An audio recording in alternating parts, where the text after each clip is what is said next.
bate-papo e descontração. Estamos no ar, entrevista e animação. Estamos no ar, trazendo curiosidades.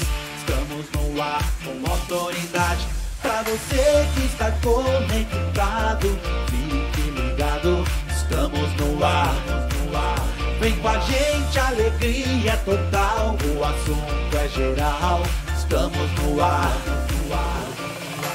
estamos no ar, bate-papo e descontração. Estamos no ar, entrevista e animação. Estamos no ar, trazendo curiosidades. Pra falar a verdade, estamos no ar. Boa noite, gente! Boa noite! Quero agradecer a audiência de todos vocês. Muitíssimo obrigado por estarem aqui com a gente. É uma alegria enorme, é uma alegria imensa poder contar com a presença de vocês, com a audiência, poder contar com os amigos, poder contar com o nosso pessoal que está aí com a gente sempre. Toda quarta-feira, a partir das 21h, nós estamos no ar. Mas hoje nós temos uma visita, nós temos um bate-papo muito mais do que especial. Você já viu ela nos maiores telejornais do país, você já viu ela, para quem foi fora do Brasil, nas maiores emissoras dos Estados Unidos também, você já viu ela em capa de revista, você já viu ela em todos os canais possíveis. A gente está falando de uma moça que aos 56 anos de idade continua como se tivesse seus 18 ainda. Tô falando dela, Valéria Monteiro, minha querida Valéria Monteiro. Muito obrigado pela presença. Eu que agradeço, Edson. Muito obrigada pelo convite. É uma honra estar aqui com você e os seus ouvintes no Estamos no Ar. Quero dizer que é uma sacanagem esse negócio, viu? De falar que parece com 18 anos. Não parece, não.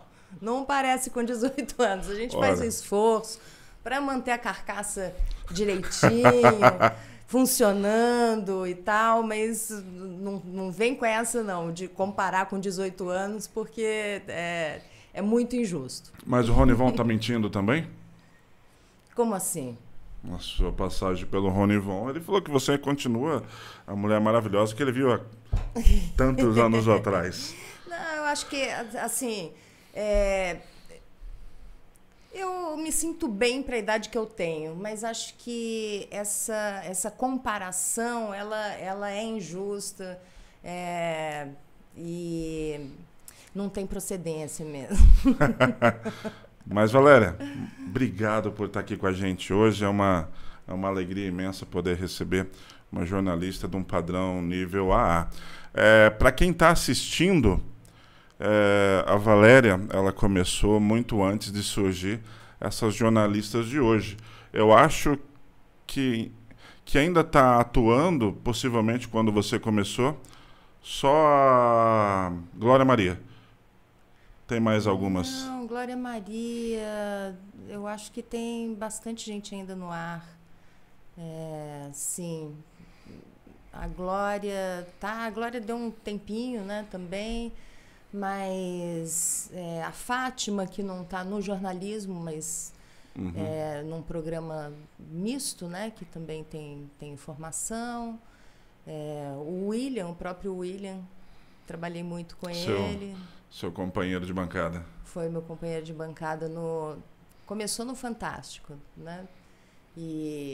Mas a gente dividiu bancada também, acho que no Jornal da Globo, outros telejornais que a gente fazia, cobria também a ausência de alguns colegas que às vezes tinham que sair ou para as férias ou tinha algum problema. Então, é isso, né? A gente teve um começo como todo outro jornalista. Você começou em Campinas, né? Eu acho que na TV Princesa... TV Princesa do Oeste, isso. Uma TV que não existe mais, virou, acho que, se não me engano, TVB, mas na época era uma afiliada da TV Record. E depois de uns 10 meses lá, eu fui para a TV Campinas, que hoje é EPTV. Quer dizer, todas as coisas vão se modificando também, se adaptando, né? Inclusive de nome, de marca. mas tudo se adapta e continua a mesma coisa, quase. A não ser por essas possibilidades que a gente tem hoje, podcasts, internet, redes sociais. Totalmente diferente de quando você começou.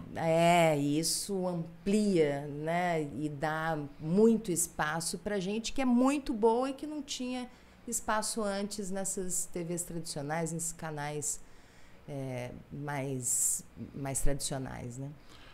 Você começou, beleza, Princesa do Oeste, você fez... Como que foi a sua metamorfose? Como que você saiu da Princesa do Oeste e conseguiu chegar no Rio de Janeiro? Eu saí da TV Princesa, que foi um lugar onde eu fazia um programa de 4 horas e a minha voz quase não saía de timidez. Então, é um lugar que eu acho que foi muito bom para mim, porque me deu a oportunidade de crescer sem a atenção de muita gente. Se eu tivesse tido muita atenção naquele comecinho, talvez a minha carreira não tivesse sido tão bem sucedida, né? As pessoas falam, essa menina não pode ir para lugar nenhum. Mas ali eu aprendi a ficar na frente da tela e a superar essa timidez e consegui o Campos Filho, que era vereador, eu não sei se ele foi reeleito nessa última eleição. Não me recordo. Ele me deu a oportunidade, me pegou pela mão e falou, não, Valério, vem aqui, vem fazer um teste. Eu fui para a TV Campinas, consegui me dar bem nesse teste, comecei a trabalhar lá e fui uns meses depois com uma fita, né? Eu acho que as pessoas mais jovens não conseguem nem entender o que é esse negócio de fita, né? Era um lugar onde a gente gravava as imagens e também tinha fita cassete, que era só de músicas e de gravações de voz. E levei essa fita para o Rio de Janeiro. Eu tinha um tio que trabalhava na TV Globo, mas ele falou, Valéria, eu não conheço ninguém do jornalismo, né? Mas traz aí, sei lá. E eu pedi para o meu pai ir para o Rio de Janeiro, porque eu gostava de ir para o Rio de Janeiro, né? Ainda gosto. Muito bom. E meu pai falou, não, manda a fita, minha filha. Eu falei, não, pai, eu preciso ir para o Rio de Janeiro. E fui. E esse meu tio me levou na boate, uma boate que era muito famosa, que hoje se chamaria balada, uma balada muito famosa, que era no Hipopótamos, do Ricardo Amaral, que também era um homem de entretenimento famosíssimo, não só no Brasil, no mundo todo, em Paris, em Nova York, tinha clubes incríveis. E não é esses clubes de praticar natação, não, era clube... Balada. E a gente foi para essa balada, para essa boate, e o Ricardo Amaral se aproximou de mim e me convidou para ficar para uma festa que ele estava promovendo na segunda-feira. Isso devia ser sexta-feira. Eu trabalhei aqui, peguei um avião e fui para o Rio de Janeiro. E eu disse para ele que não podia, porque tinha que trabalhar na segunda-feira, né? Tinha que voltar para o trabalho. E ele me perguntou o que eu fazia. Eu falei que apresentava o jornal aqui, mas que estava procurando cavar um espaço no Rio de Janeiro, na TV Globo. E ele me disse, então, pera um pouquinho, vem aqui comigo, que eu tenho a pessoa perfeita para te apresentar. E ele me apresentou ao Boni, que era o grande... chefão da TV Globo na época, né? E ali a gente teve uma conversinha e tal, porque aqui o chefão da TV Campinas, EPTV hoje, era o Boninho, que não tinha parentesco nenhum, mas deu a chance da gente ter aquela interação, ter aquela conversinha. E eu falei para o Boni, e o Boni falou, então, E aí, você está aqui no Rio de Janeiro? Eu falei, pois é, eu tô aqui porque eu quero vir trabalhar na TV Globo. Ele falou, não vem porque não quer. Eu falei, então o que eu tenho que fazer? E ele me deu um cartão, eu fiquei tentando o contato com ele meses a fio, talvez uns 4 meses, talvez um pouco mais. E um dia ele me ligou de volta e falou, o que você quer então? E eu disse, quero um teste, quero uma oportunidade. E ele me colocou em contato com o pessoal do jornalismo.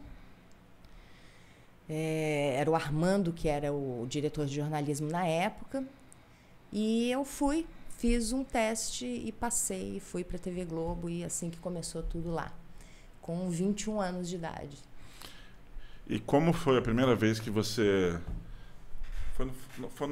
Não, primeiro você apresentou o Rio de Janeiro. Desculpe.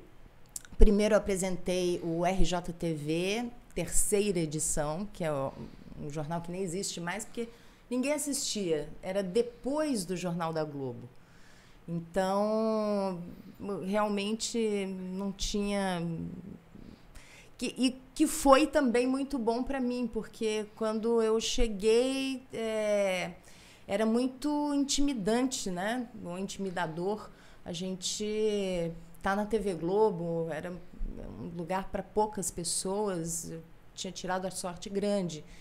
E também foi um lugar onde eu tive oportunidade de superar dificuldades com pouca gente me assistindo. E, ao mesmo tempo, porque logo depois eu passei a dobrar e fazer o RJTV 2ª edição, que no Rio de Janeiro, no estado do Rio, tinha mais visibilidade até do que o próprio Jornal Nacional, regionalmente. E ali tinha uma pressão muito grande, pressão política, pressão profissional, e eu comecei a gaguejar. Eu começava o jornal e tropeçava. Uma coisa que é super natural, que na época não era levada com nenhuma naturalidade. As pessoas que trabalhavam no jornalismo da TV Globo tinham que mostrar uma perfeição assim supra-humana, né? Mais do que humana. Então, aquilo pressionava muito, mas quando eu ia fazer o 3ª edição, que ninguém via, era mais tranquilo e eu não gaguejava. Então, também o 3ª edição me deu força nesse sentido, de que as pessoas poderiam ver que era aquela pressão que exercia um fator intimidador para mim maior e que, com o tempo, eu também superei, né? Acho que a gente se habitua e consegue superar tudo, né, na vida, eu acho. Quando você Todas era as mais... dificuldades, os desafios. Quando você era mais jovem, você realmente queria ser jornalista? Olha, eu quis ser um monte de coisa, Edson, e até hoje, eu acho assim, enquanto a gente está vivo, a gente está tentando, né? Eu queria ser escritora, eu queria ser artista, eu queria ser diplomata, eu queria ser arqueóloga, um monte de coisas que no Brasil o teto era muito baixo, né? A gente não podia sonhar com determinadas coisas. A gente acabava desistindo antes de começar, porque no Brasil não existia embaixadora, só existia embaixatriz, aquela que é casada com o embaixador. Era muito difícil alguém sobreviver de arte, de qualquer tipo de arte, ainda é difícil, mas especialmente naquela época. A gente está falando isso nos anos 80, né? Eu entrei na Unicamp em Ciências Sociais em 83. E o jornalismo foi uma oportunidade. Eu fazia alguns trabalhos como modelo quando estava na escola ainda, e depois, quando entrei na faculdade para comprar as minhas próprias coisas. Meus pais tinham se separado quando eu tinha 16 anos, então era uma forma de eu não ter que pedir a eles e não pesar no orçamento da minha mãe. E eu consegui desenvolver uma certa intimidade com a câmera, que era mais fácil para mim lidar com a câmera do que uma pessoa que nunca tinha tido essa oportunidade. E então, quando houve o chamamento para pessoas que quisessem trabalhar na TV, para a TV Princesa, eu fui e consegui essa vaga. E aí as coisas foram se desenvolvendo meio que automaticamente. Eu sempre quis ser uma mulher independente, eu entendia muito a necessidade disso. Minha mãe foi e né, uma pessoa que ficou em casa dedicada às filhas, eu e minha irmã, somos duas.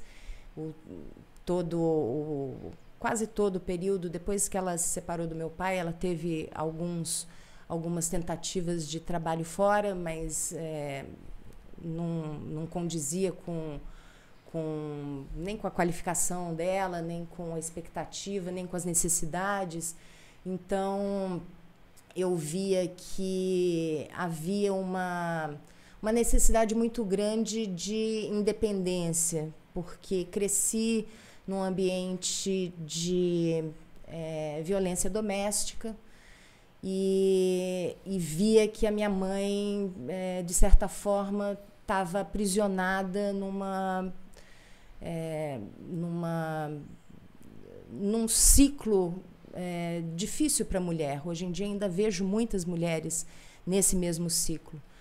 E desde garota, para mim, o casamento não era a saída, né? Não era embora tenha parcialmente sido criada com essa perspectiva, né, de ter um casamento, e acho que é muito bom quando isso acontece de maneira pacífica, de maneira envolta em amor, em harmonia, em tranquilidade, porque eu acho que um casal pode contribuir um para o outro grandemente no desenvolvimento um do outro, no desenvolvimento da família, mas quando isso não acontece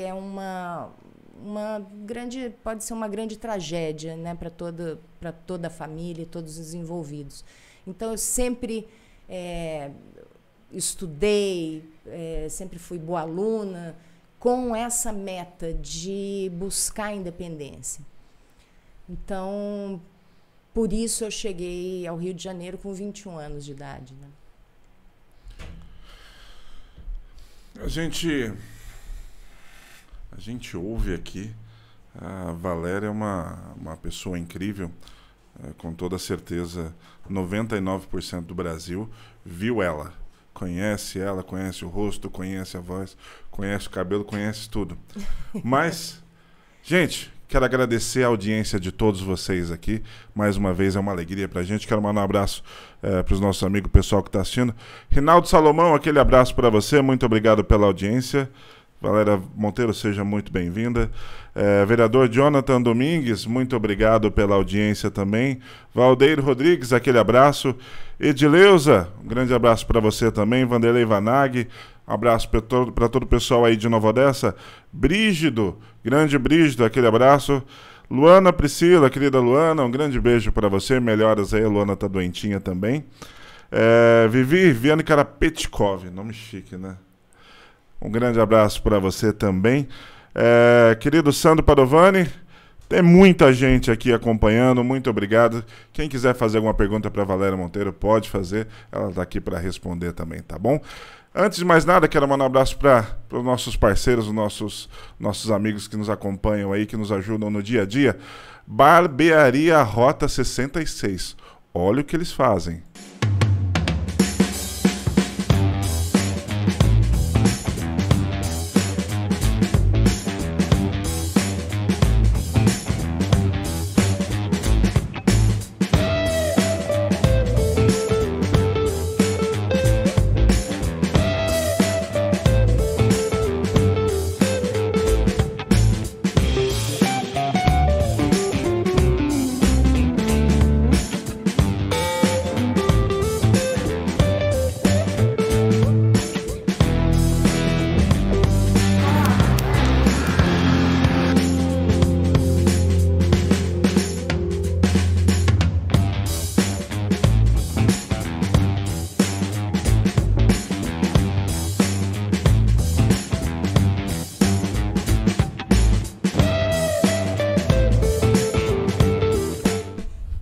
Gente, algumas pessoas não acompanharam. Eu acho que o som ficou mudo, mas eu vou resolver. Vou mostrar de novo.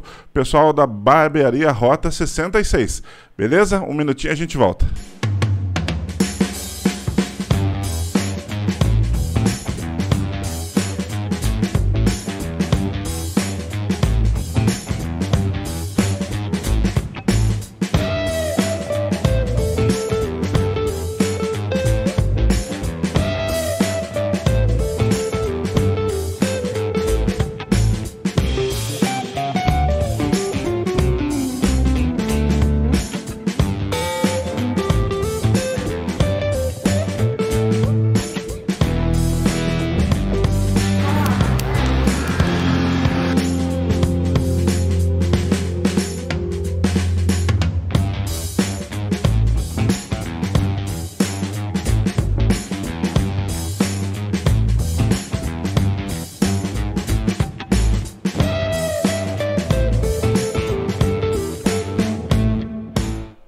Rapaz, está aí, esses são os nossos parceiros da Barbearia Rota 66, a barbearia do homem que se cuida.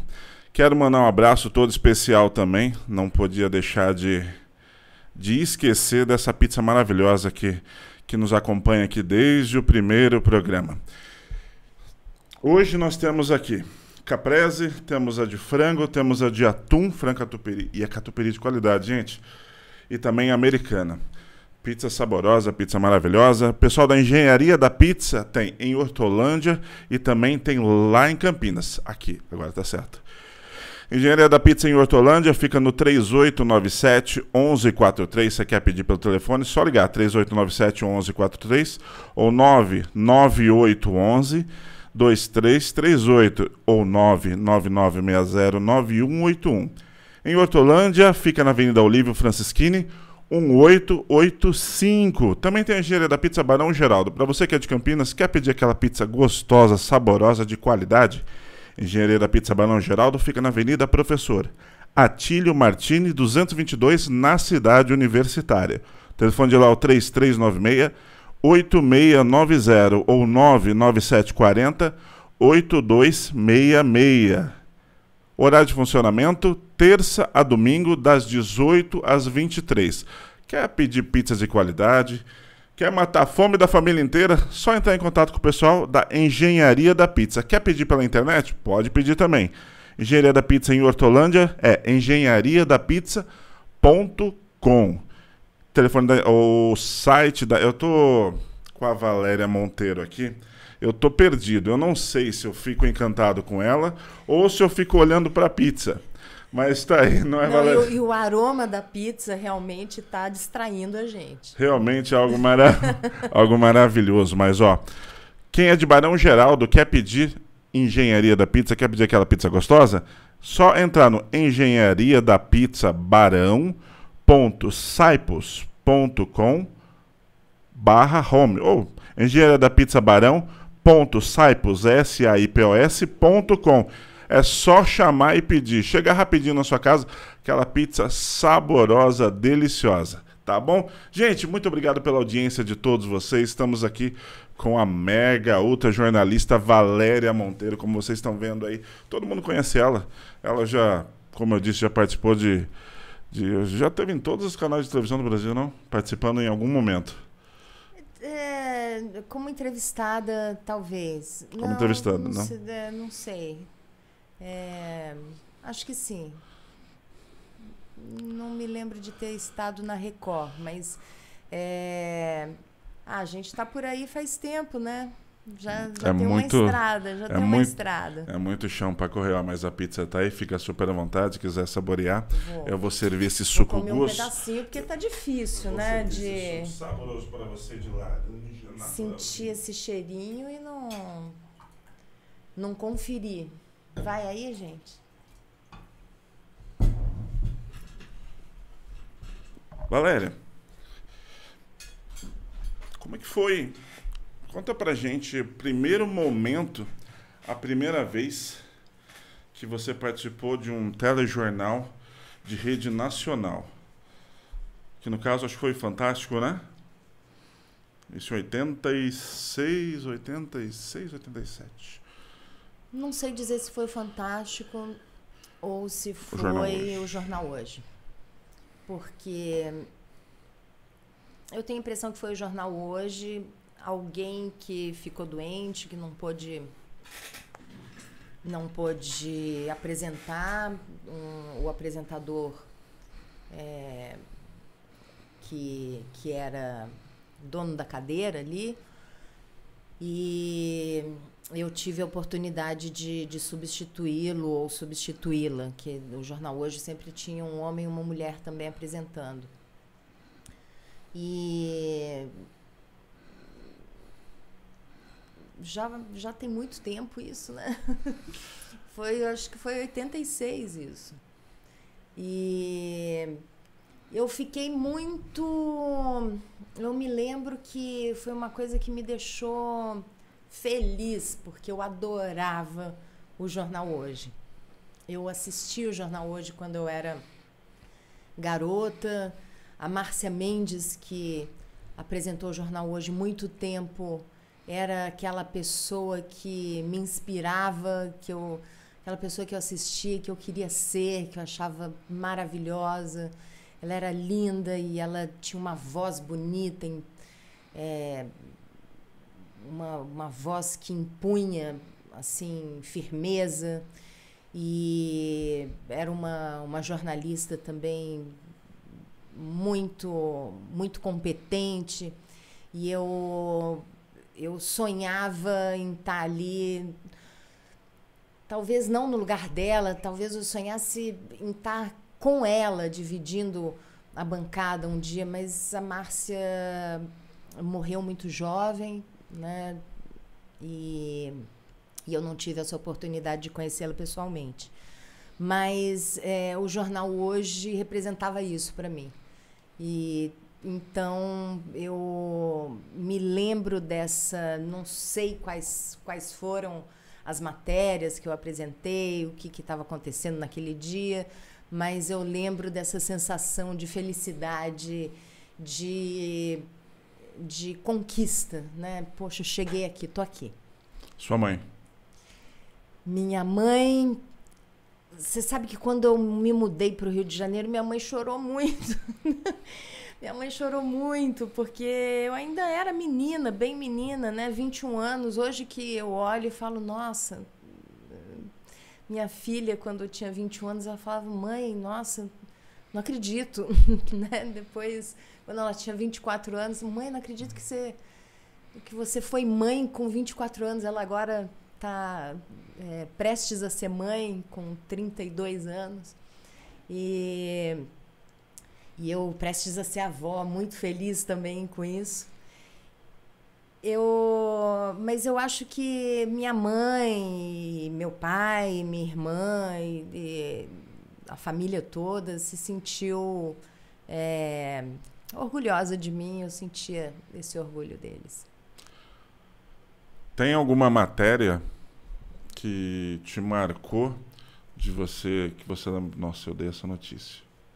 Talvez a morte de algum famoso, alguma pessoa que você gostava, ou algo...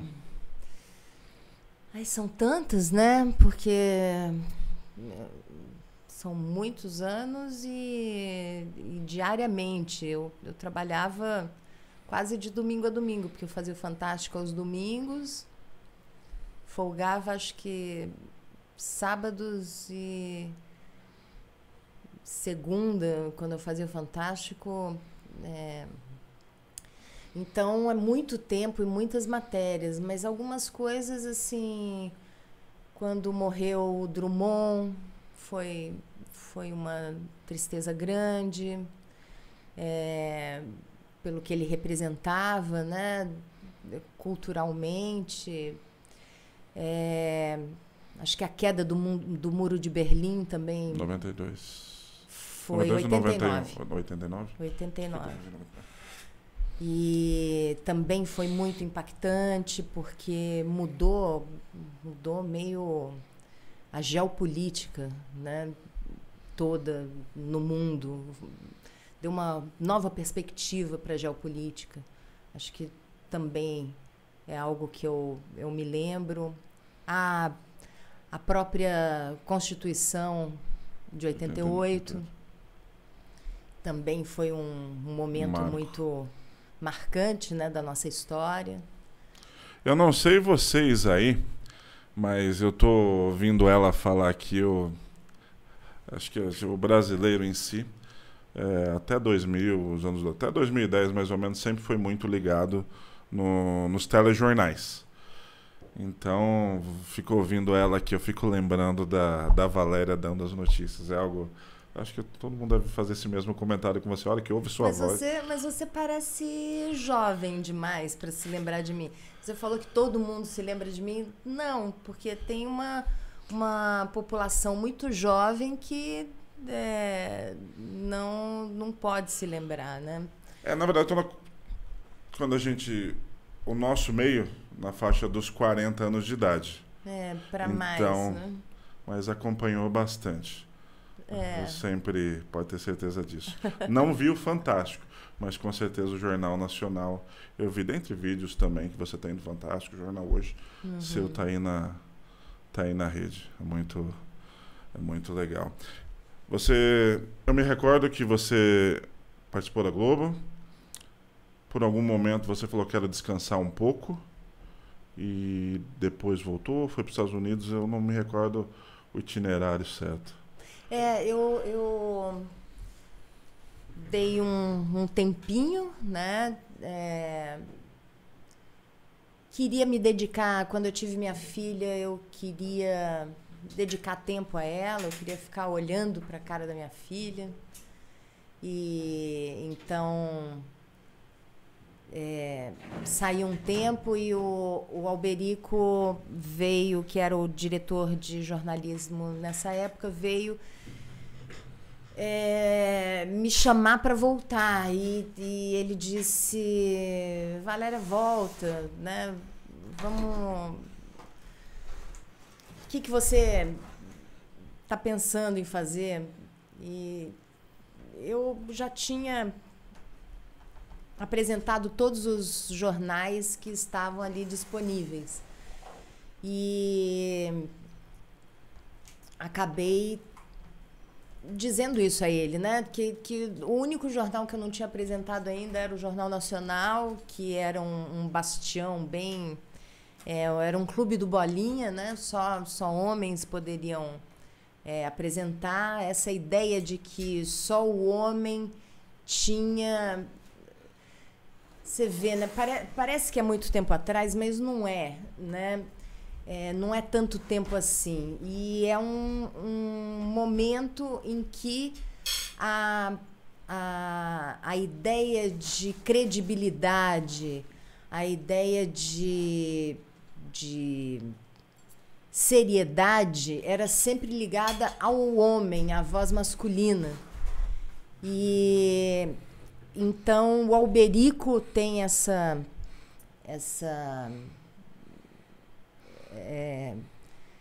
responsabilidade de ter corrido esse risco, me colocando para apresentar o Jornal Nacional aos sábados.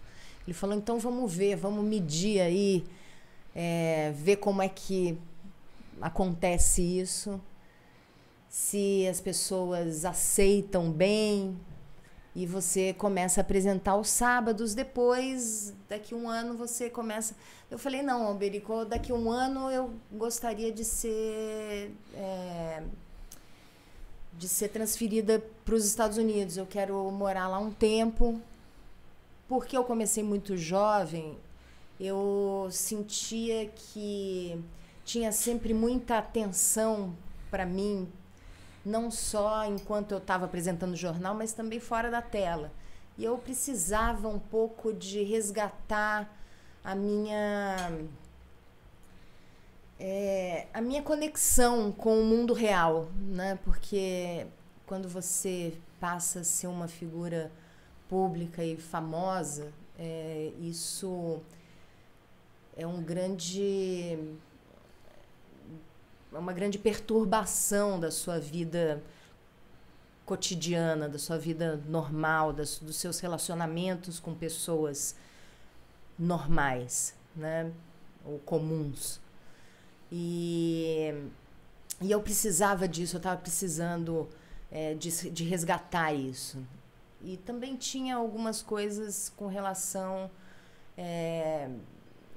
à própria tendência do jornalismo da TV Globo, que eu tinha minhas dificuldades, né, de representar, de ser a cara daquilo. Eu precisava de um tempo de distância. O Alberico entendeu isso e prometeu que isso aconteceria. Falei, eu fico, sei lá, 2 anos nos Estados Unidos, talvez. Quando eu me separei do Paulo, o pai da minha filha, eu estava apaixonada por o cara que veio ser meu marido nos Estados Unidos também.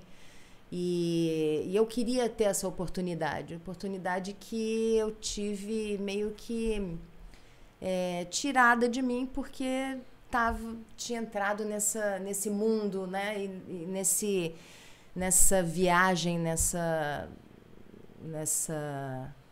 oportunidade também profissional que apareceu cedo e na minha juventude, tirou um pouco a possibilidade de viver essa juventude. Mas 1 ano depois, o Boni, pressionado pelo meu ex-marido, pelo pai da minha filha, não me concedeu a posição lá em Nova York que eu tinha pedido. Então, eu acabei indo assim mesmo, né? Ele falou, as portas estão abertas para você aqui, mas eu senti que, a partir dali, a minha carreira fugiu do meu próprio controle. Se é que tinha tido o meu controle, né? Uhum. Assim, até certo ponto, porque essas coisas têm muitos agentes ali. Em todo canto. Então, eu acabei indo para os Estados Unidos e tive uma experiência lá de 9 anos, morando lá com a minha filha, que na época que nós fomos tinha 3 anos de idade e a gente voltou, ela tinha 12. Foi muito enriquecedor como experiência, mas também duro, porque não é fácil ser imigrante, né? E começar do zero, tudo, né? Tudo de novo. Mas mesmo assim, lá você teve bastante oportunidades. Eu fiquei uns 4 anos sem trabalhar. Eu pedi o visto, né, de trabalho. Isso é um processo bastante demorado nos Estados Unidos. Na época era muito demorado. Mesmo para você, que já vinha de uma situação... Sim, é o processo de imigração, né? É muito, muito longo e complexo. E eu tinha pedido o visto baseado no meu casamento com o meu ex-marido americano. E nesse interim também a gente se separou, então eu tive que recomeçar o processo independente. Então, tudo foi bem complicado. Mas eu acabei conseguindo trabalhar na Bloomberg, que é um canal de economia, né? Basicamente de notícias econômicas. Na verdade, a notícia não era o foco principal, era a ferramenta que eles têm de seguir os mercados financeiros. E eu achei aquilo bastante frustrante, porque eu gosto da notícia, eu gosto de saber o que está acontecendo. E eu acho que a notícia econômica ela também se fundamenta em outras notícias, que não é pura economia, não são puros números, né?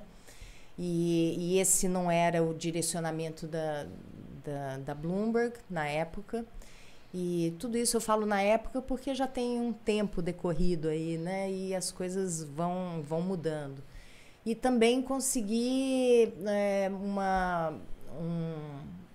uma participação, trabalhei um tempinho na WNBC. A NBC era a terceira ou o quarto maior canal dos Estados Unidos. W é a NBC local de Nova York. E aprendi muito lá também, muita experiência, E aprendi principalmente que era possível fazer aquele jornalismo que eu imaginava quando eu comecei na carreira, né? Quando eu entrei na faculdade de jornalismo. Então, isso foi muito bom, foi muito revigorante entender que o jornalismo tem capacidade, tem possibilidade de exercer essa função, essa missão tão importante dentro da sociedade, de não só informar, mas contextualizar, né, o que está acontecendo. Cara, é muito bom ver ela falando aqui. Gente, mais uma vez quero agradecer a presença de todos vocês aqui. Tem muita gente assistindo, muita gente mandando abraço para você. Valéria te acompanhava desde sempre aqui. Obrigada, Fabiana Góes, Alane Fran lá de Nova Odessa, Elza Ribeiro, secretária de Habitação Rogério Mion, tá mandando abraço para você. Pedi para você fazer uma visita à secretaria. Opa. Primo Santos, obrigado. Grande primo, grande abraço para você. Ana Paula Mendonça, muito obrigado pela audiência também. A gente tem aqui a presença também do Adriano Mônaco. O Adriano trabalhou bastante tempo lá na Globo do Rio, só que nos núcleos de novela. Sei. Trabalhou bastante tempo lá na década de 90. Também tem muita história para contar. Deve ter trabalhado com Paulo Biratã. Paulo Biratã, perfeito. Exatamente. Paulo Bischoff, vereador em Nova Odessa, um grande abraço para você. Paulinho. Anderson, meu querido amigo Boiú, um grande abraço para você também. Agatha Medrado, quero chegar aos meus 56 anos desse jeito. Opa! É difícil. Luciana Lima. Não. Tem que tentar ter uma vida saudável, né? Porque mais regrada. Uma vida com uma alimentação o máximo possível adequada, exercício físico, tudo isso é importante. Tá aí o segredo, viu, Agatha? Thaís Cristina, um grande abraço para você também. Pati Corujinha, boa noite, obrigado pela audiência. Tem mais gente. Tala Bueno, uma ótima noite para você.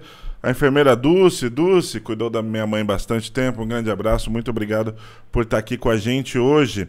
Lucas Camargo, lá de Nova Odessa também. Carlos Amparo, um grande abraço para você.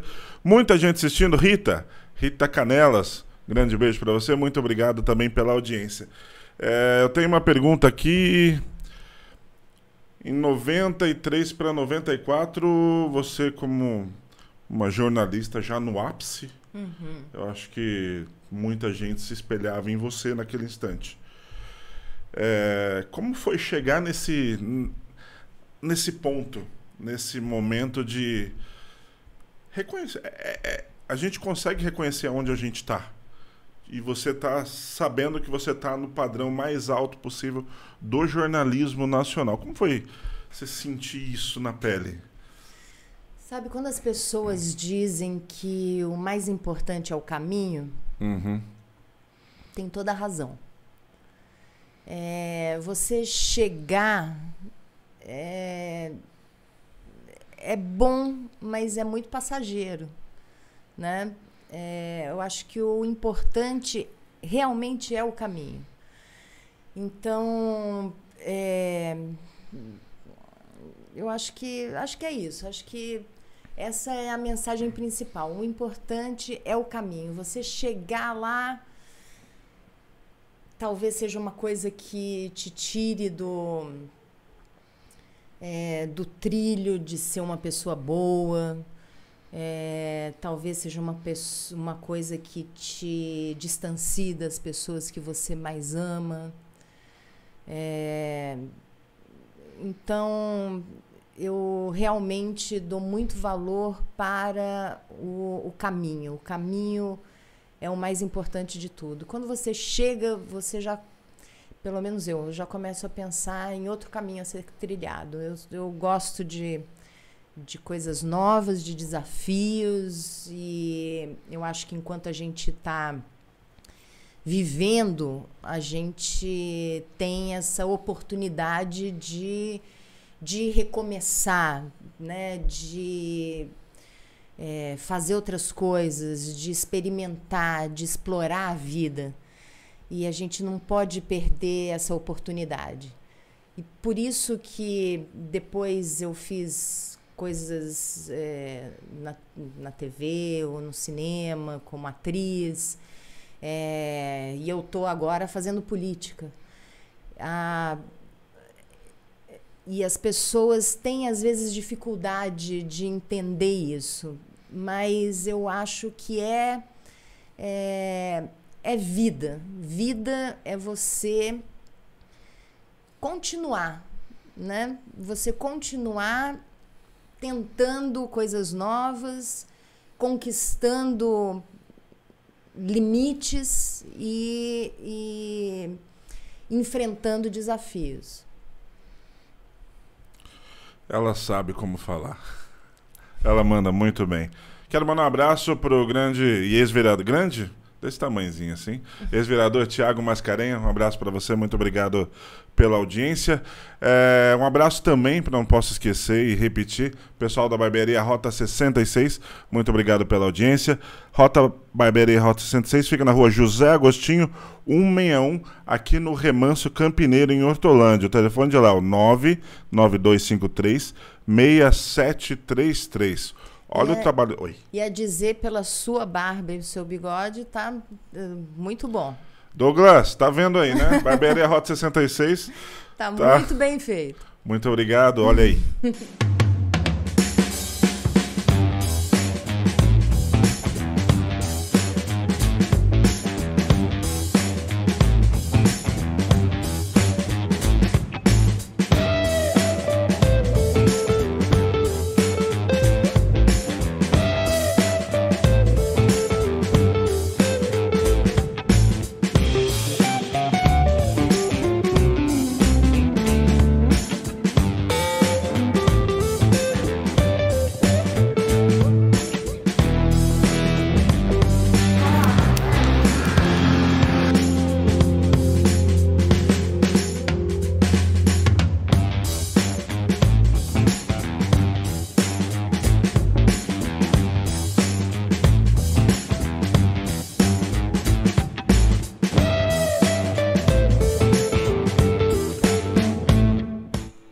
Barbearia Rota 66, barbearia de qualidade, barbearia do homem que se cuida. Quero mandar também um abraço e mais uma vez ao pessoal dessa pizzaria aqui maravilhosa, Engenharia da Pizza.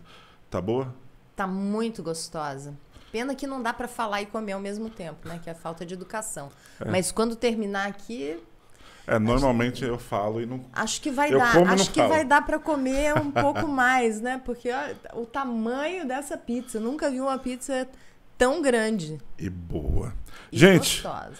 Engenharia da Pizza em Hortolândia. Fica ali, ó, pertinho. Fica aqui pertinho do centro. Engenharia da Pizza em Hortolândia fica na Avenida Olívio Francischini, número 1885, no Parque Hortolândia. O telefone de lá é o 3897-1143, 99811-2338 e o 99960-9181. Você que está em Campinas, quer pedir aquela pizza de qualidade também? Tem Engenharia da Pizza em Campinas também. Engenharia da Pizza Barão Geraldo fica na Avenida Professor Atílio Martini 222, na Cidade Universitária. O telefone de lá é o 3396-8690 e o 99740-8266. O horário de funcionamento da pizzaria, da Engenharia da Pizza, tanto em Hortolândia quanto em Campinas, é de terça a domingo, das 18 às 23. Quer pedir pela internet? Quer pedir pelo celular? 5 minutinhos você já pede. É facinho. engenhariadapizza.com para você que está em Hortolândia e Engenharia da Pizza Barão.saipos, SAIPOS.com para você que está em Campinas, lá no Barão Geraldo. Grande abraço para você, seu Arthur. Muito obrigado pela confiança. Estamos aqui com a maravilhosa Valéria Monteiro, que tem um monte de história para contar aqui. Valéria, como jornalista, você fez tudo que, acho que no mercado nacional, tudo que se pode atingir com relação à parte do jornalística televisiva. Como atriz, você participou de novela também, filmes. Minissérie e filme, de um filme também, de 2 filmes. E também participou aqui, tivemos uma pergunta aqui, como foi participar de uma edição da Playboy? E o mais interessante, gente, a Valéria, ela não tirou roupa. Foi 2 ou 3, acho que no total, modelos ou pessoas que participaram da revista Playboy que não tiraram a roupa. E teve uma audiência absurda. Inclusive, foi motivo de fake news, né? Durante a minha pré-campanha presidencial em 2018, eu tive muito bullying, né? Muito ódio, né? Vindo principalmente dos eleitores do Bolsonaro na época, ou dos apoiadores na época, porque fiz uma denúncia, né? Eu esperava que as pessoas pudessem ter escutado para entender, antes da gente ter que chegar no momento que a gente chegou hoje, o que nos esperava se o Bolsonaro fosse eleito. Eu tentei fazer esse alerta para as pessoas e sair pré-candidata à presidência muito por causa disso, especialmente. E também porque eu queria fazer um livro, um documentário. No final, a gente captou muitas imagens pelo celular, não era 4K, então a gente não conseguiu fazer esse documentário virar realidade. Mas ainda espero poder publicar esse livro contando essa história, uma história de 34 mil quilômetros da Caravana da Coragem em 2018. Mas essa Playboy, ela foi motivo de como é que chama mesmo? Quando faz bullying pela internet, tem os haters. Os haters que diziam que eu tinha posado nua para Playboy. Primeiro, uma coisa, não estava nua, mas devo dizer que quem posou nua, posou com seu próprio corpo. Cada mulher é dona do seu corpo e deveria e deve fazer o que bem entender com ele. E não tenho nenhum problema. Se tivesse posado nua, não teria problema nenhum também de admitir isso. Aquelas fotos foram tiradas em Nova York.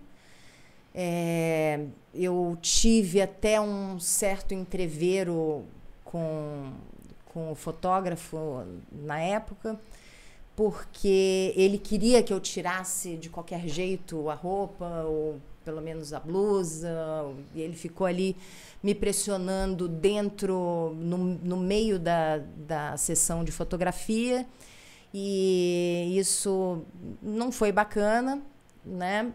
E eu sabia que não ia, no contrato tinha que eu tinha que aprovar as fotos. E eu falava, foi o J.R. Duran, inclusive. E eu falava, Duran, eu vou ter que aprovar as fotos. Eu não vou aprovar nenhuma foto nua, então não tem conversa. Mas eu acho que as fotos saíram muito bonitas. O Duran é um fotógrafo... J.R. Duran é inquestionável. É um fotógrafo muito talentoso. E eu tenho fotos maravilhosas ali, muito, muito bonitas. Um ensaio sensual, né, que eles dizem, porque tem uma certa transparência numa foto ou outra, mas não nem fui a capa da Playboy, né? Eles fizeram essa capa fake usando uma das fotos, porque quem é capa da Playboy normalmente está no meio da edição nua. Então, isso daria a ideia de que eu tinha saído nua, o que eu acho que não mudaria nada, né?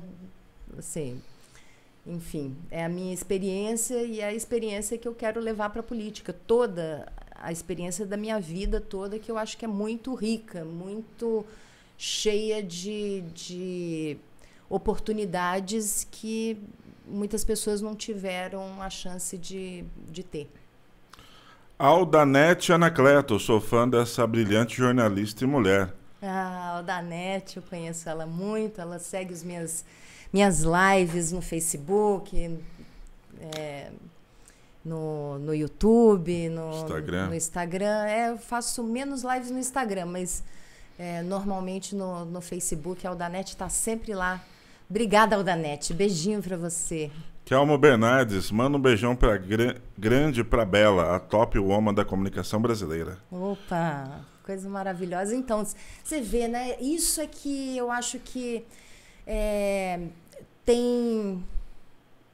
Isso que importa, né? Eu acho que a percepção, o sentimento, as pessoas que a gente conhece no meio do caminho... É isso que é tão rico na vida da gente. Quando a gente olha a perspectiva do que passou, são as pessoas que marcam mais do que até os eventos e essas conquistas profissionais a que se dá tanto prestígio. Michele Pansani, mulher na política, parabéns, faltam mulheres na política. Parabéns pela decisão, Valéria. E vamos entrar exatamente, acho que nessa parte que é mais importante da entrevista hoje. O Brasil, ele clama muito por mudança. Nós estamos vendo aí o combustível subindo, acho que amanhã vai subir 5%, o preço na bomba da gasolina. O diesel vai subir 8%. Isso é tudo, todo mundo sabe, são decisões políticas. Não é... eu peço até desculpa para você por fazer um comentário. Eu vi o atual presidente ele comentando, mas a culpa do preço dos combustíveis são dos governadores. Mas, se eu não me engano, não tenho certeza, por 90 dias o ICMS está bloqueado de ter qualquer alteração. Uhum. Então o combustível está subindo de novo. Uhum. Os governadores fizeram uma lei, baixaram um decreto, não vai subir por tanto tempo. E o combustível está subindo. Então eu acho que não é bem assim. Esse presidente é um homem mentiroso, né? É um homem que a gente não pode confiar.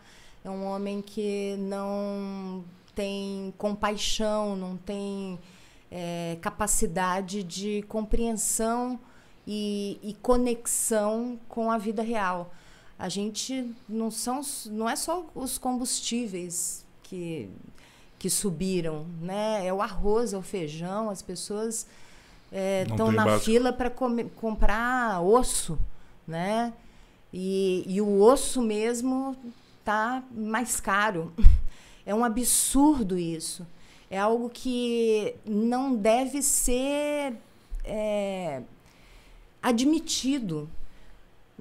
É um presidente que estava de férias andando de jet ski enquanto a Bahia estava sob água, né? Hoje a gente escutou uma mensagem dele para Minas Gerais, mas a gente não viu ele pegar um helicóptero que ele gosta tanto para sobrevoar e ver as pessoas que estão se manifestando em prol dele. Ele não fez isso em nenhuma das partes do Brasil que estão alagadas, que estão sofrendo por causa de chuvas intermitentes, que talvez tenham, inclusive, ligação com mudanças climáticas, que é algo que ele também não considera como sendo um tema importante. Então, eu fiz um vídeo em 2018, que eu lancei logo no comecinho do ano de 2018, com essa denúncia sobre quem seria o Bolsonaro. É um vídeo que teve mais de 10 milhões de visualizações e que já apontava para isso, a mentira Bolsonaro. Um homem que se dizia novo dentro de uma política que ele já participava há 28 anos, né, sem muito destaque, a não ser pelas impropérias que ele falava. Então, mas temos o Bolsonaro aí, talvez como consequência de governos anteriores que estabeleceram uma forma de fazer política muito mais marqueteira do que qualquer outra coisa. Não podemos tirar os feitos, né, dos governos do PSDB e do PT também, mas nesse percurso nós tivemos um país levado à descrença política.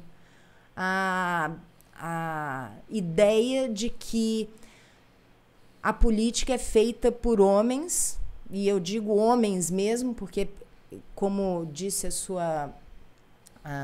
sua ouvinte, ela disse muito bem, precisa de mulheres na política. Nossa representatividade, embora sejamos a maior parte do eleitorado, a maior parte da sociedade brasileira, as mulheres, não tem representatividade nem no Congresso, nem pouca representatividade, inclusive no setor privado.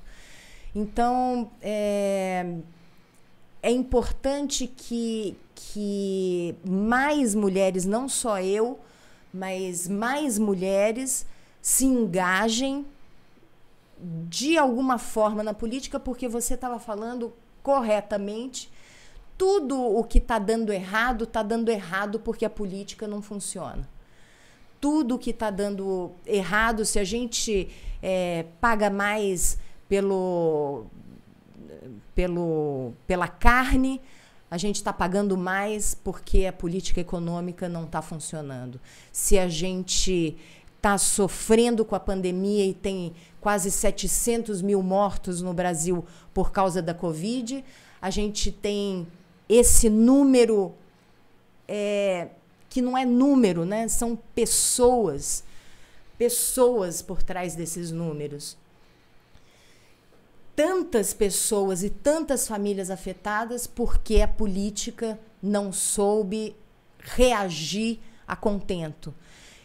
Se os nossos filhos não têm lugar na escola, não tem porque a política não funciona.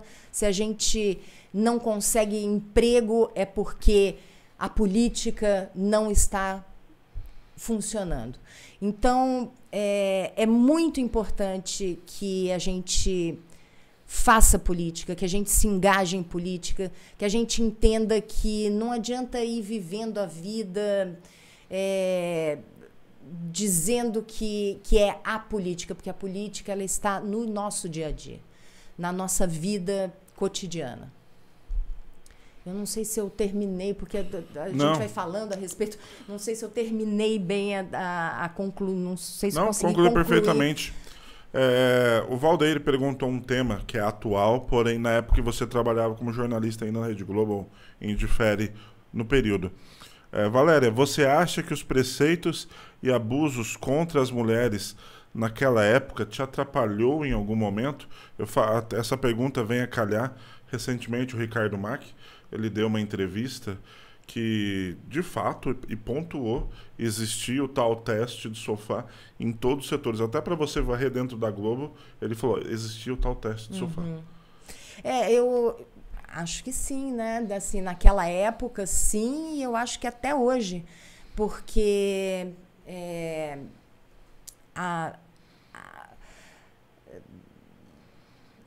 se a gente... Hoje, a ideia de assédio, né? Não é só o assédio sexual, o assédio profissional também, o assédio moral das pessoas, que naquela época não era dado como algo anormal, né? Era tão normal que era assim. Eu não imaginava que, por não me dar bem com meu ex-marido, que era um grande executivo da TV Globo, que aquilo poderia influenciar no meu encaminhamento profissional dali para frente. Eu achava que uma coisa era uma coisa, outra coisa era outra coisa, né? E não era bem assim. E hoje em dia ainda acho que as mulheres há uma diferença de gênero, e as mulheres ainda são submetidas a uma definição dada pelos homens do que deveria ser e do que não deveria ser, do que deveria falar, em quem você deveria votar. E eu acho que as mulheres ainda se intimidam dessa maneira. Por isso eu tenho por isso eu faço política. Esse aspecto é um aspecto que me leva muito fortemente a fazer política. Eu acho que precisamos de vozes femininas para falar sobre as mulheres. Não adianta os homens definirem o que nós vamos fazer a respeito dos nossos corpos, a respeito das nossas carreiras, né, a respeito dos nossos salários, né, das nossas possibilidades. Nós precisamos de vozes femininas que levem a perspectiva feminina para o dia a dia no Brasil. Simone Rocha, boa noite. Muito obrigado pela audiência, Simone. Rose Cleópatra. Rose era a dançarina do Clube de Bolinha, conhecida como as Boletes. Sempre bonita. Parabéns, sempre bonita. Obrigada. Marquinho Bueno, que entrevista sensacional. Nayane Barreto, uma ótima noite para você aí de Campinas. Tiago Coimbra, Valéria Monteiro, linda demais. Eu acho que 90% dos comentários aqui é só elogio, parabenizando não só sua beleza física, como intelectual e como seu trabalho também, que é uma carreira... Isso é muito bom. É uma carreira muito bonita. Porque as mulheres também têm que superar o elogio apenas da figura física. Uhum. Né? Nós somos muito mais do que a nossa aparência física. Você entrou na política, eu me recordo muito bem, na campanha do Serra em 2010. 2010? Não, 2002. Isso. Eu não entrei na política ali, né? Eu fiz a campanha do Serra para presidente em 2002, com a ideia de que não ficaria infeliz se o Lula vencesse. Porque eu tinha uma ideia, desde a criação do PSDB, que o PSDB era um pouco mais à esquerda do que ele é hoje, né? Era um partido social-democrata. E o PT era um pouquinho mais à esquerda, mas não era tão distante. Eu não consegui entender muito bem o momento em que o PSDB foi feito inimigo do PT. E eu acho que isso foi um grande problema na política brasileira. Porque não acho que os partidos nasceram inimigos. Inclusive, havia até quando eu ainda estava na TV Globo, o Fernando Henrique e o Lula participavam de festas juntos, né? Tinham um convívio pacífico. O Fernando Henrique passou a ele a faixa sem problema nenhum, ofereceu ajuda. E eu não compreendo exatamente em que momento talvez o PT tenha visto uma oportunidade de fazer o PSDB a polarização que faz com que qualquer partido dentro dessa polarização tenha predominância, né, de atenção. Então, isso foi benéfico para PSDB e PT durante bastante tempo, mas muito ruim para a política brasileira de uma maneira geral. Porque essa polarização, ela é burra, né? Ela é idiotificante, ela não leva à construção de nada, né? Ela só leva à destruição e a um governo como esse que a gente tem hoje. A sua entrada, a sua pré-candidatura à presidência em 2018, ela se deu como? Ela se deu por mim mesma. Eu gostaria de ter sido candidata independente, mas a gente não tem essa possibilidade no Brasil. Não tem candidaturas independentes ou candidaturas avulsas, como umas pessoas gostam de chamar. Acho que deveria, porque a gente tem um sistema partidário que, na minha opinião, é falido. É um sistema onde a fraude nasce exatamente dentro dos partidos. Não acho que seja pelo número de partidos, como também gostam de dizer. Eu acho que é pela falta de ideologia ligada a cada partido.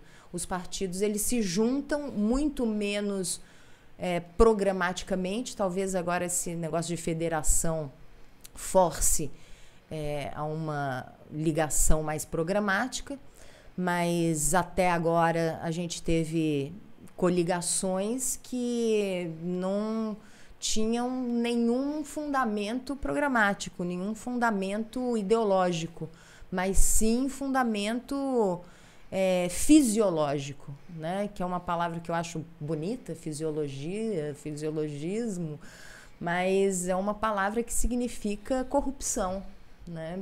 E então eu acho que a corrupção ela vai deteriorando a política a partir do berço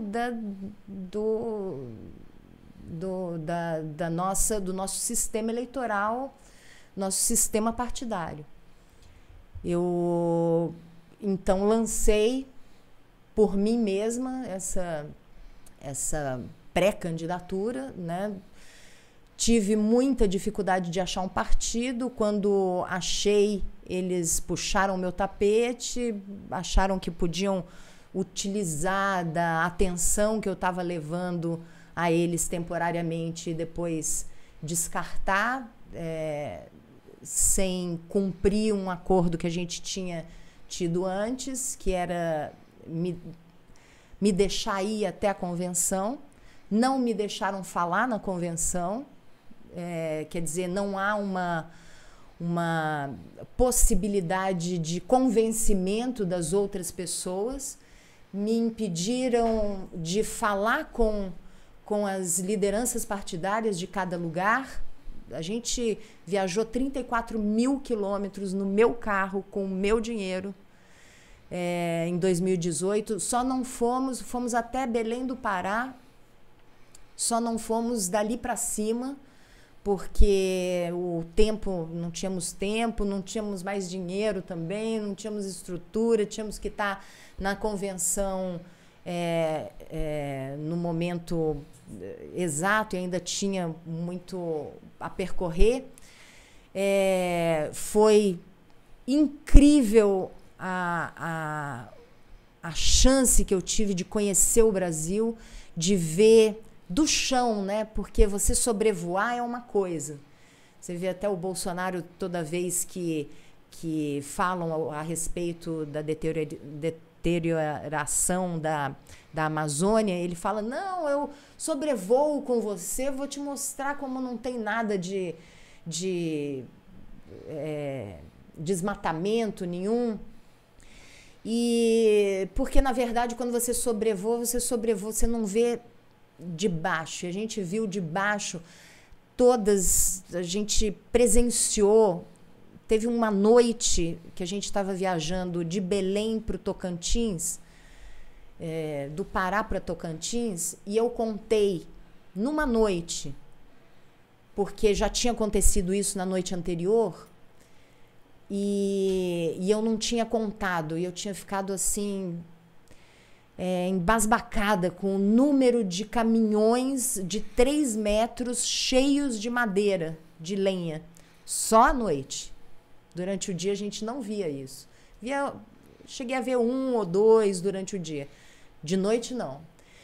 Quando a gente chegou em Goiás, ou quando a gente chegou no Mato Grosso, eu não conseguia respirar, porque era tanta fumaça que estava no caminho que eu não consegui ficar em Cuiabá. A gente tinha planejado ficar uma noite em Cuiabá, não consegui.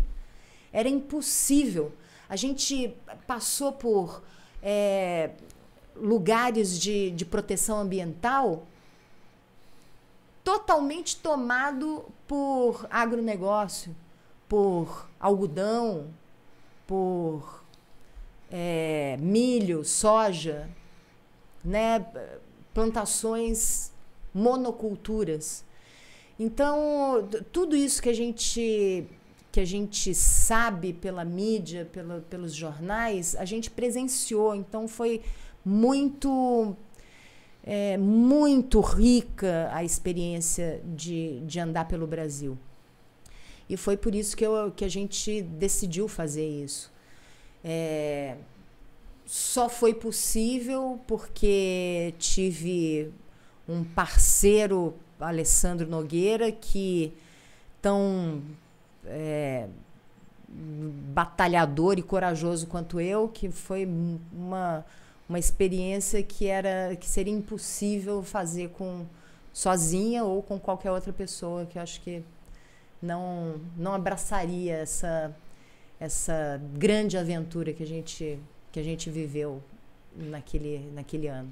E foi essa luta de 2018, exatamente que você viu, que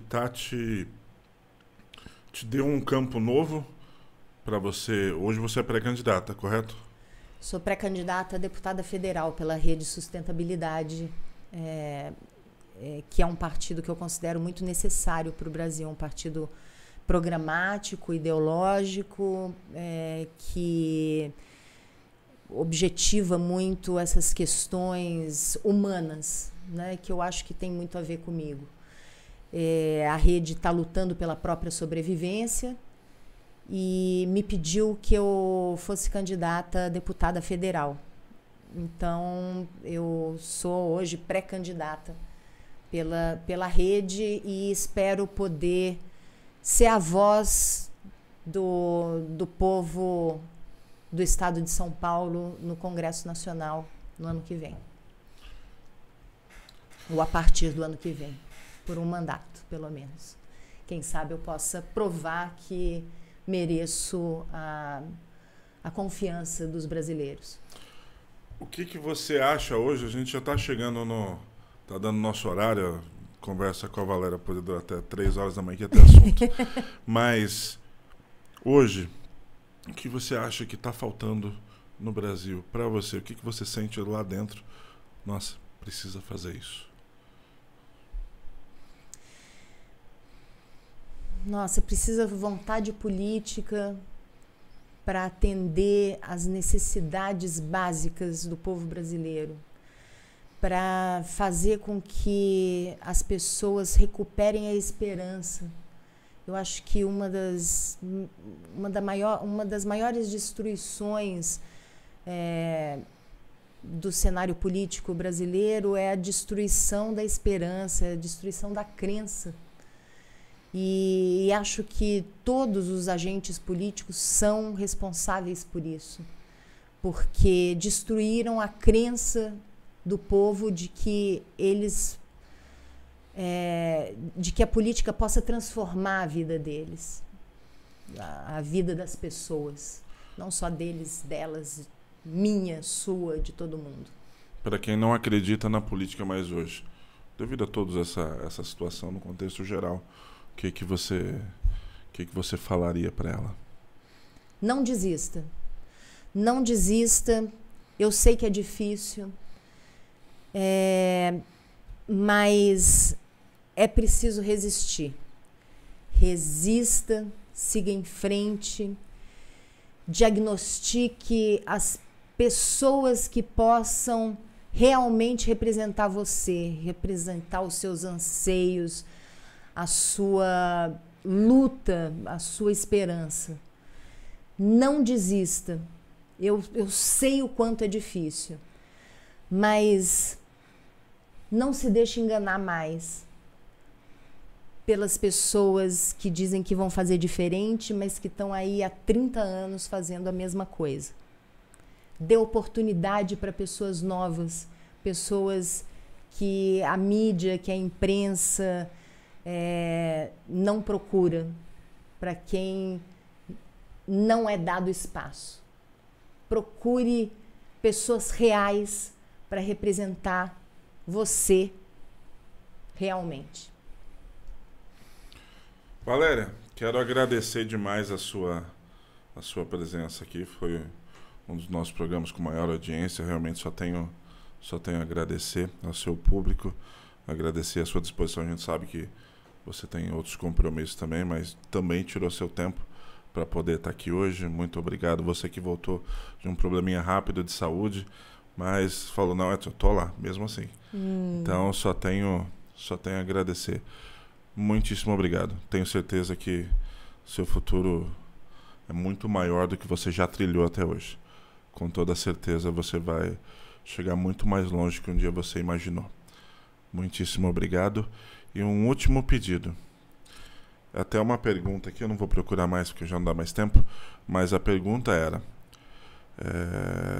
você atingiu altos picos na vida? Isso como jornalista, modelo, atriz, ativista política. O que você poderia falar para uma pessoa que sonha, não em si ser você, mas ela sonha em ser alguém com uma representatividade? Ela sonha em ser alguém que quer mudar algo, quer fazer algo diferente. Ela sonha o sonho que você tem, de poder fazer algo pela vida das pessoas, não só pela sua. Qual que é a sua palavra final? No outro dia eu estava numa festa de lançamento de um reality show que um amigo meu participou, reality show de cabeleireiro. E ele disse uma coisa que é super pertinente.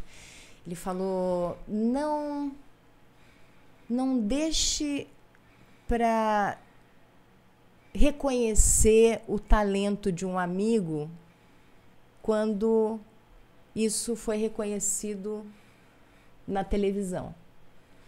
Nós temos tanta gente talentosa, tanta gente capaz, tanta gente fazendo bem em torno da gente, no nosso dia a dia, que a gente deveria reconhecer e incentivar para que essas pessoas possam reverberar e inspirar outras pessoas. Nós não temos que almejar mais, isso tudo acontece ou não acontece, mas a gente pode influenciar o grupo, a família, os amigos, o bairro, a cidade, o estado, o país, o mundo, se a gente acreditar nisso e se a gente acreditar na gente mesmo. Você é capaz. Existe aquilo em você, mesmo que isso não esteja na TV. Hoje em dia ainda a gente tem redes sociais, internet e tudo mais. Vai no seu tempo. Vai dar certo. Estamos no ar, podcast, um bate-papo onde tudo acaba em pizza. Valéria, muitíssimo obrigado. Maravilhosa a sua presença aqui. Seja sempre muito bem-vinda. Obrigada, eu me senti honrada em participar. Me convida que eu volto. Sou facinha, viu, Edson? E é uma honra estar aqui com seus ouvintes. Hoje em dia... Teleouvintes. Teleouvintes que chama. A sua audiência aqui no Estamos no Ar. Foi um tempo precioso que eu gostei muito de compartilhar com vocês. Uma ótima noite, gente. Até a semana que vem, se Deus quiser. A semana que vem nós vamos estar com o secretário de governo aqui da cidade de Hortolândia. Ele que tem muita história para contar. Participou de vários governos do ex-presidente Lula. É uma pessoa cheia de conhecimento, vai valer a pena. Carlos Augusto César, o Cafu, vai estar aqui na próxima semana. Uma ótima noite, fiquem com Deus e até a próxima, se Deus quiser. Quarta-feira, às 21 horas, estamos no ar, podcast. Aquele abraço para você.